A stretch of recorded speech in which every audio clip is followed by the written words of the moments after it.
Entremos a hablar de inflación con Gabriel. Vamos a ver los datos del Producto Interno Bruto de los últimos años.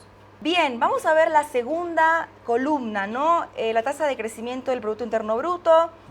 Vamos hasta el 2024. Obviamente, el 2013 llegamos al mayor porcentaje de crecimiento, que fue decayendo, pandemia de por medio, estábamos en números negativos, subió, bajó, y ahora llegamos al 2024, que es a razón de 1,7, 1% de crecimiento. Pregunta para Gabriel.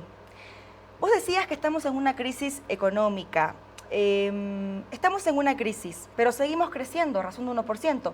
Sabemos que es estar estancados, que un 1% quizás no es suficiente. Pero ¿por qué seguimos creciendo cuando me decís que hay crisis económica? ¿Qué ocurre con ese 1%? Es muy simple, hay que separar lo macro de lo micro. A veces mis amigos economistas se empecinan en el dato macro, por ejemplo, lo que decía recién Omar, si tienes ahorros, vuélvete productor, como si fuera así de simple, ¿no? Como si alguien pasara de tener una versión de riesgo muy alta, por eso ahorra, a volverse un tomador de riesgos, por eso se vuelve productor, inversionista. Eso no funciona en la vida real, eso no existe. Nadie que haya estado alguna vez en su vida en el sector privado sabe que eso es cierto. ¿Qué está pasando? Ese 1,7%, y empiezo de lo macro y bajo de lo micro. Ese 1,7% para empezar no alcanza para que la torta crezca para todos.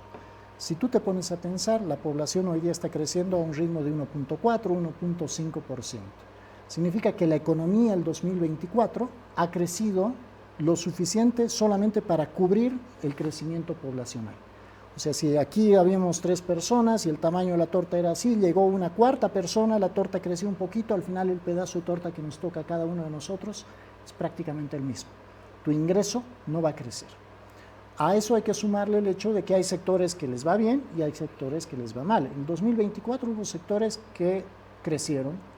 La minería, después de un 2023 muy malo, creció. El 2024 el agro, después de un año muy malo, el 2023 fue un año terrible para el agro, creció. No significa que estemos mejor que antes, porque las comparaciones que tú veías son año a año. Este año hemos crecido 1,7% respecto al 24, sí. Pero antes teníamos otra realidad. Entonces, si yo empiezo muy abajo y hay una mejora chiquitita, mi tasa de crecimiento es alta, ¿no?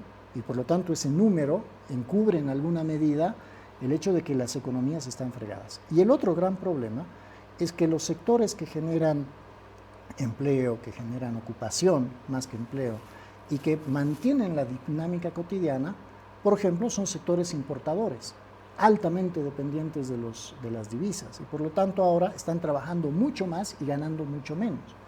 Y a eso súmale además que tienes un gobierno que prácticamente todo gasto que realiza lo computa como crecimiento del PIB.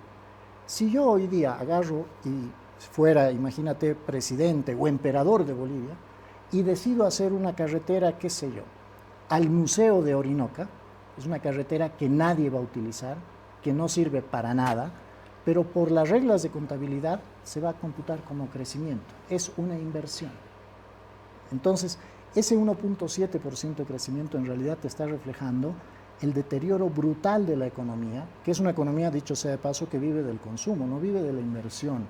Lo que decía Omar hace rato, vuélvete productor. Yo no me vuelvo productor de la noche a la mañana porque necesito invertir en bienes de capital que son importados y ahora no tengo dólares.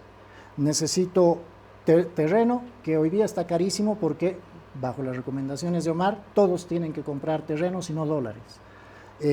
Necesito mano de obra calificada, que no encuentro porque tienen una educación desastrosa, ¿no? Y necesito insumos y materias primas importadas.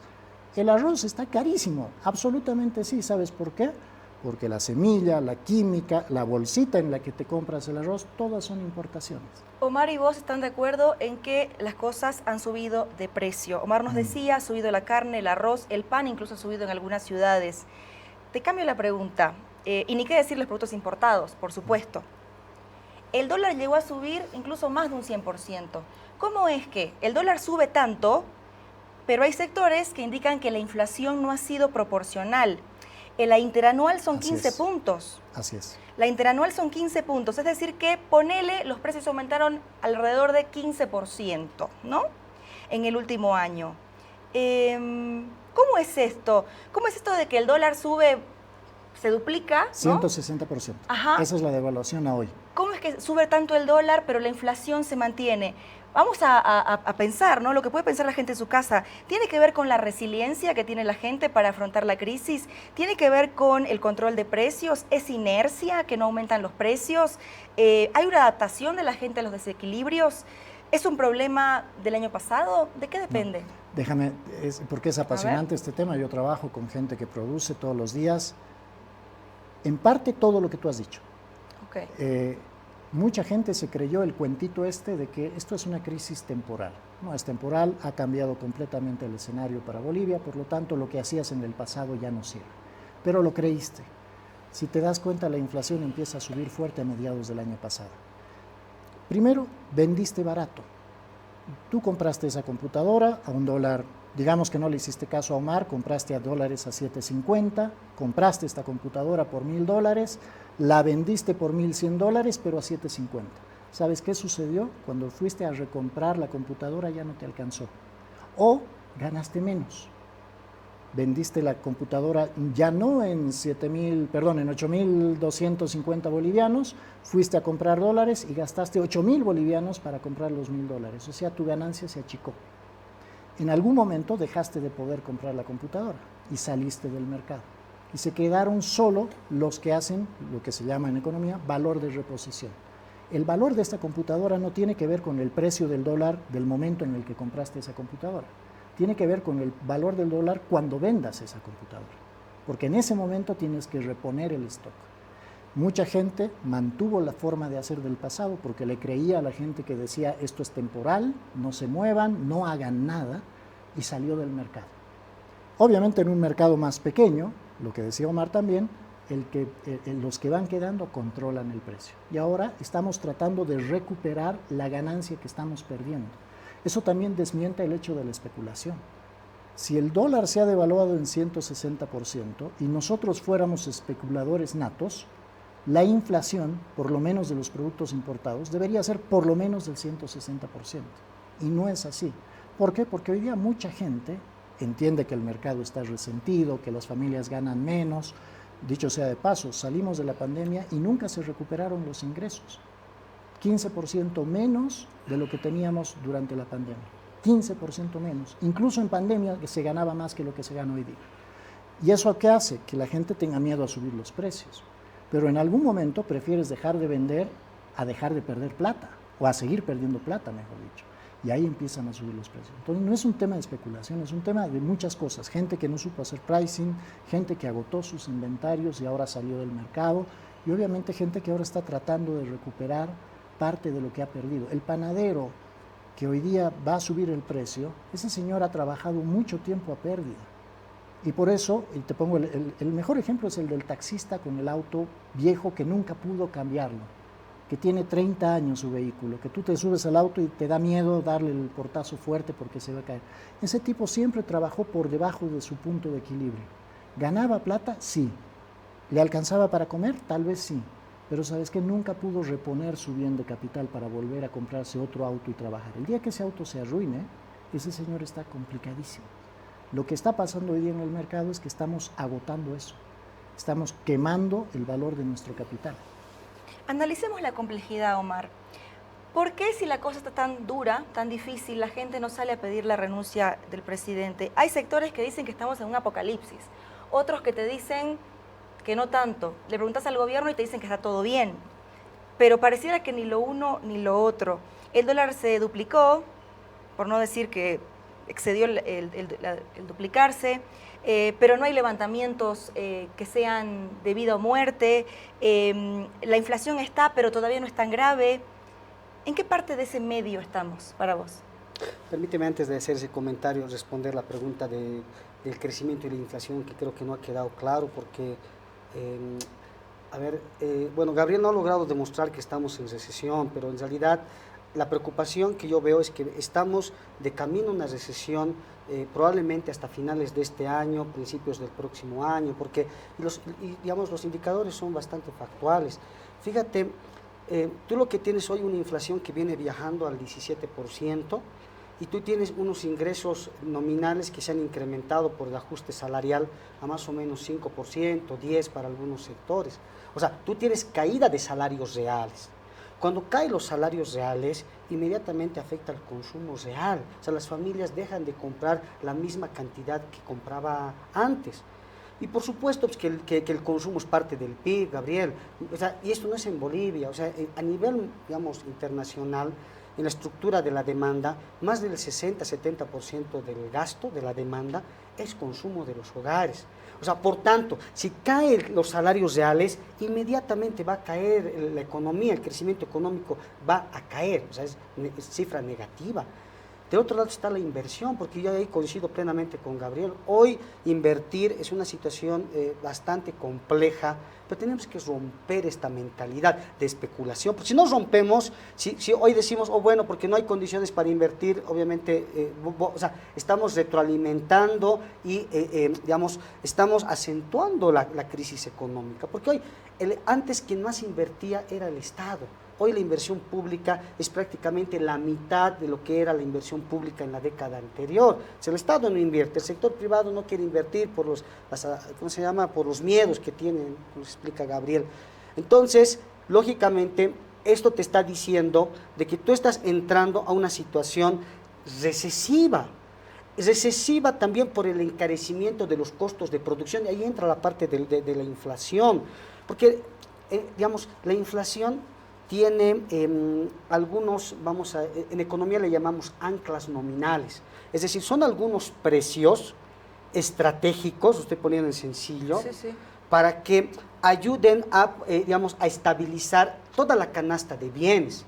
Uno de esos es el tipo de cambio.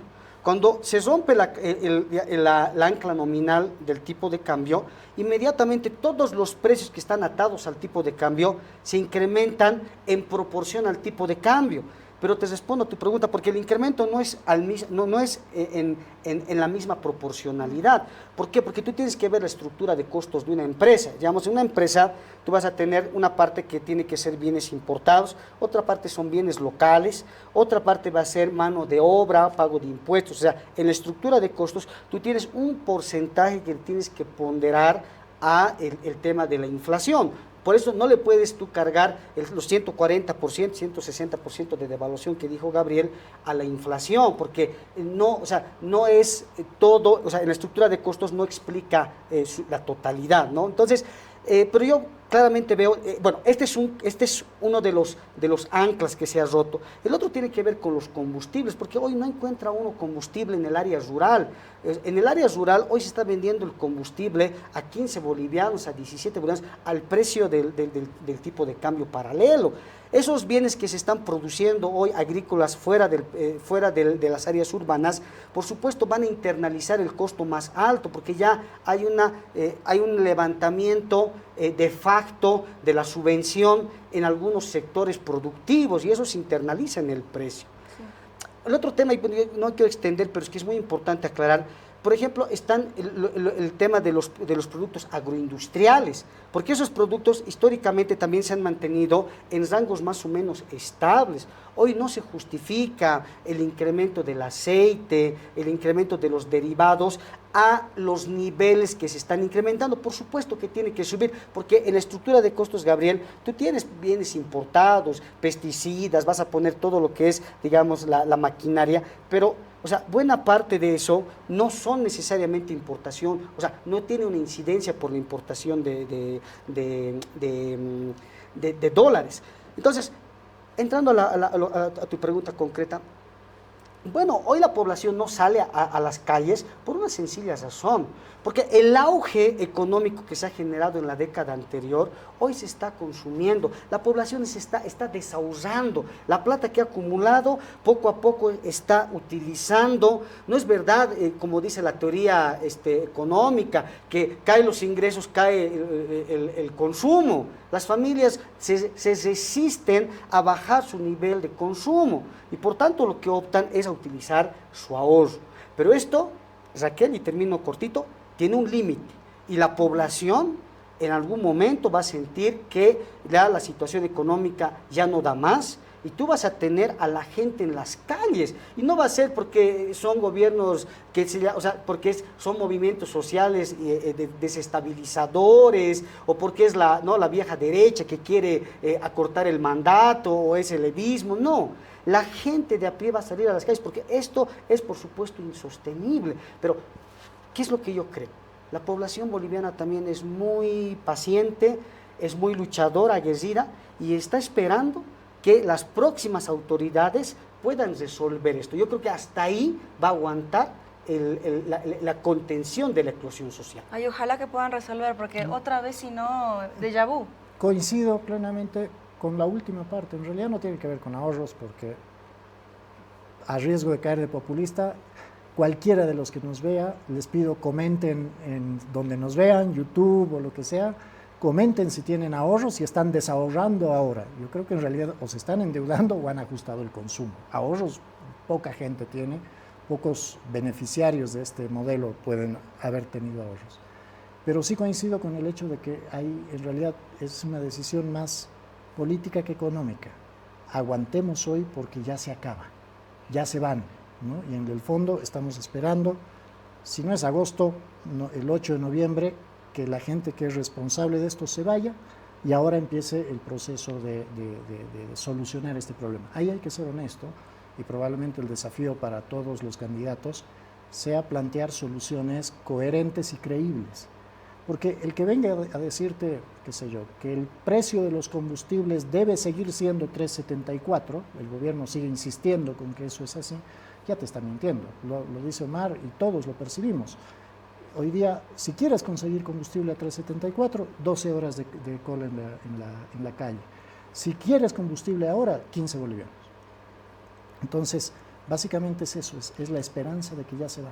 Gabriel, pero solo para cerrar, es que no se puede minimizar el impacto de las políticas sociales de la década anterior. Cuando tú dices que hay pocos beneficiarios que pueden ahorrar, hace una década tú tenías miles de bolivianos, si no es que no tenían acceso a una vivienda propia. Hoy mucha gente de clases medias tiene la posibilidad de tener una vivienda de carácter social. No, porque ya han pagado mucho su deuda, ya ha pasado pues una década, Gabriel. O sea, vendemos la casa para vivir hoy. Es que tú hace una década tenías gente que además en la estructura, por eso, espérame, es un activo, el activo es un ahorro, pues sí, Gabriel. Ok, vendemos la casa para sobrevivir hoy. Señora, venda su casa para comprar carne. En la década anterior tú tenías a esa persona que tenía que pagar alquileres. Hoy esta gente, no, porque ya las ha pagado. Estoy hablando de hasta una década, le estás diciendo a la gente que ya venda su casa terminando de pagar. No, es gente que ya ha logrado generar activos que no han tenido nunca en su vida. Entonces, o sea, no minimicemos los impactos sociales, porque de otra manera, por supuesto, estaríamos en el 2005. Pero eso no tiene que ver por con menos de esto lo han sacado a Gonzalo Sánchez de Lozada, y tú lo sabes. Coincido. Hoy la población no está en las calles, esa es la pregunta. Otra cosa con la que coincido. Las clases por mucho medias menos que esto, son más estables, Gabriel. Tú eres parte de esa clase media. Tú te has beneficiado de las políticas sociales. Yo te apuesto, ¿no vas en el teleférico? ¿Nunca has subido al teleférico? ¿Nunca has subido a BOA? A vos te gusta criticar BOA, pero ¿tú sabes cuánto costaría un pasaje para una persona que viene del área rural? Estoy hablando, por ejemplo, no del área rural. Dices que BOA subsidia el pasaje. Son subsidios cruzados, por supuesto. Y eso genera pues mayor inclusividad. ¿Es sostenible la empresa? No, es sostenible, pero tú tienes que garantizar la subsidia inclusividad. El pasaje? Tú te beneficias si y todos el Estado los bolivianos no tiene para nos beneficiamos de las políticas sociales, Gabriel. Respóndeme la pregunta. Claro. Ok, BOA solo es sostenible si el Estado No, por supuesto que no. Entonces, por supuesto que ¿cómo hace el subsidio BOA? Pero tú tienes que ver que BOA... pero contéstame la pregunta. Por eso te he dicho, no, ¿cómo subsidia BOA mi pasaje de avión? Pero si el Estado no da subvenciones al gobierno, si el gobierno no da subvenciones a BOA, es al revés. Utilidades de BOA me subsidia el pasaje a mí cada vez que compro pasajes. No, el gobierno me tu dice pasaje subsidia pasajes de otras personas en otras áreas distantes, Gabriel. Qué bonito. Entonces, no es bonito, una empresa es la realidad, porque tenemos que tener un país o sea, lo que tú estás diciendo de fondo es: las empresas públicas sin intervención del Estado, sin el aporte del Estado, se caen. Este es Por otro lo tanto, tema, eso Gabriel. se cae, el Ese es discurso otro de que el tema. Estado Estamos hablando que de la hace bien política las social. cosas, el Estado que administra bien, se cae. Tú lo acabas de decir, no lo dije yo, lo acabas de decir. BOA sin subvención del Estado se cae. Lo mismo pasa con todas las empresas públicas. Ahora, es muy simple el subsidio, ¿sabes cómo funciona? Le sacas a uno para ponerlo a otro, lo acabas de decir. Yo pago más en mi ruta La Paz-Santa Cruz que lo que debería pagar. ¿Por qué? Porque alguien definió que es más importante que, no sé, el señor que por ahí da votos por mí o lo que sea que fuere, que ese señor pague menos. ¿Qué tan justo es eso? ¿Por qué yo tengo que pagar más cuando podría pagar menos si era una empresa privada? Las empresas privadas, a No, diferencia de respóndeme lo que la piensas, pregunta. por esto estoy respondiendo. Las empresas privadas en realidad cobran precios más altos. Lo que ¿Cómo ocurre, sabes? porque o sea, ustedes creen en la falsa idea de que los mercados son competitivos. Pero me acabas de decir Son que BOA me mercados cobra más caro a mí. No, pero te estoy respondiendo, Pero me acabas de Gabriel. decir que BOA me cobra más caro a mí. Una empresa privada, Gabriel, te cobraría un precio más alto. ¿Por ¿Cómo qué? sabes? Porque en el mundo las empresas privadas concentran el poder de mercado. Gabriel, fiel a tu teoría económica, Hay otra empresa tú vas a privada que tener hace la una ruta. empresa privada que va a cobrar precios más altos porque va a marginizar su beneficio. Ok. No le va a interesar que tú Ya. como individuo te beneficies. Ejemplo real. ¿Cuánto cuesta el pasaje en la otra línea aérea que opera La Paz-Santa Cruz? Tú lo sabes, acabas de hablar. Yo no soy el que viaja en BOA todas las semanas, Gabriel. Compañero, Pero es cobra ¿cuál lo es el mismo que punto? BOA. El punto que tú lo acabas de decir. Las empresas públicas y en general el sistema de subsidios es un asalto a la gente. Me cobran más, eso No lo es acabas un de decir, asalto, pero me tú lo cobran estás- más ¿te das cuenta de para lo que estás diciendo enfrente de la financiarle el viaje. gente? Me acabas ¿Te de das decir cuenta? que, según tú, BOA me cobra más caro a mí, que yo hago la ruta económicamente rentable, para subsidiarle la ruta a alguien. No Tú sé a tienes quién. que tener una política de Acabas discriminación de decirme- precios. Ok, no, eso no es, pues, tú por acabas de decirlo, supuesto. eso es otra cosa. No, Eso no, es no, otra no, cosa. no, La no. discriminación de precios es otra No, cosa. no, no. El Tú subsidio que vendes tú acabas precios de decir, diferenciados a hermano, te has consumidores aplazado el distintos. micro y eso es una pena. No, no, no. Te has no, aplazado el micro. Tú te has aplazado Tú como acabas de neoliberal, decir- porque tú claramente no acabas de puedes, decir ni tu que- discurso neoliberal puedes sostener, Gabriel. Ok, pero Gabriel, bueno, te pregunté y no lo una respondes. empresa privada te va a cobrar un precio más alto. Quien esté viendo, vaya a internet para validar si nuestro amigo Omar Ya, dice la ve verdad o miente. cuánto es el precio en rutas parecidas en Brasil, en Chile, ¿Cuál en es la ruta Paraguay. parecida a La Paz-Santa Cruz? Busca Dime tú. y te No vas lo a dar sabes, cuenta no que tienes estás información. cayendo en un gran error. No, de nuevo, La Paz-Santa Cruz, tú dices que a mí me cobran más caro para subsidiarle la ruta a otra persona. Eso es. No sé el si hay otro subsidio. tema más Lo interesante que acabas conversar. de decir, ese es el punto del modelo de redistribución. Carguémosle el muerto a alguien para que yo luego haga política. Te das con cuenta eso. que ya no tiene sentido este No, punto. eso es cierto. Sí. Vamos a hablar justamente del análisis de las propuestas, porque los candidatos han hablado de empresas deficitarias, todos creo, incluido Evo, Omar. Andrónico, Ahora. todos los candidatos han hablado de empresas deficitarias, pero ya vamos a llegar a ese punto. Volvamos para cerrar ya el tema de los dólares y esta crisis. Argentina. Argentina parece tener una historia cíclica con las crisis, ¿no? 10 años de bonanza, 10 años de crisis, 10 años, 10 años, 10 años. 10 años, van de crisis en crisis. ¿Nos puede llegar a pasar esto? Nosotros vamos 2 años de crisis solo. No, primero yo me resisto a compararme con Argentina. Ujú. Yo he sido criado en Argentina, he estudiado en Argentina, tengo una larga vida allá, quiero mucho a la gente en Argentina y su economía es completamente distinta a la nuestra. Gracias a Dios, para los argentinos, el sector privado allá pudo desarrollarse de una manera mucho más eficiente que acá. Hoy día el sector privado de Argentina es mucho menos importador que el nuestro. Si te pones a pensar, y vuelvo al punto anterior, la inflación en bolivianos es 15%, la devaluación es 160%.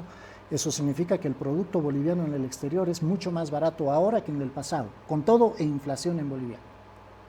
Y eso podría ser un gran beneficio para nosotros, pero nuestro aparato productivo, que durante muchos años ha sido reprimido, cupos de exportación, restricciones, reglamentos, falta de diálogo y demás, pues no tiene la capacidad de responder rápidamente a este nuevo esquema. Entonces, primero, que este escenario no va a poder ser tan bien aprovechado como lo es por la industria argentina.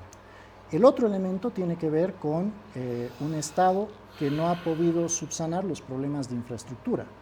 Si tú vas a la Argentina, vas a encontrar al menos 4 rutas para llegar entre ciudades principales. Yo lo conozco, Argentina, me lo he recorrido de pe a pa. Si tú quieres ir de Córdoba a Buenos Aires, vas a encontrar 4 carreteras distintas. Y por lo tanto, si hay un piquetero en la ruta 9, pues tú te vas por otros lados y llegas. Si hay un piquetero en la ruta del oeste, te vas por el este. Y así la economía funciona. Y finalmente, un gran diferenciador que tenemos hoy día respecto de Argentina es lo que veíamos y lo que hablábamos al principio. Estas casi 2 décadas de olvidarnos de la inversión en hidrocarburos nos están llevando, y yo honestamente te digo, este no es un problema de falta de gas solamente, este es un problema energético. Bolivia se enfrenta a la probablemente peor crisis energética que vamos a tener en los próximos 10 años. Hoy día, 9 de cada 10 litros de diésel que consumimos son importados. Por mucho que se hagan los ajustes, que tú subas el precio de la gasolina y del diésel, que empieces a hacer inversión y demás con más responsabilidad como la que se ha venido gestionando hoy día, Bolivia va a tener varios años en los que va a necesitar muchos dólares para comprar energía. Como te decía hace rato, nos hemos quedado sin dólares, sin combustibles. Hoy día el gobierno se da el lujo de decir, compro combustibles semana a semana. O sea, si hay marejada en el puerto, o si se cae la carretera, o si llueve un poquito y el camión no puede pasar, te quedas sin combustibles. Imagínate el nivel de desidia en el que hemos caído. Argentina hoy día tiene energía, y tiene energía por montones, que es lo principal para poder crecer. Entonces, Bolivia no tiene una crisis similar a la Argentina, podría ser mucho peor. Cierro con esto. En la UDP, el consumo de diésel importado era 1 de cada 10 litros. Hoy día estamos al revés, 9 de cada 10 litros son importados.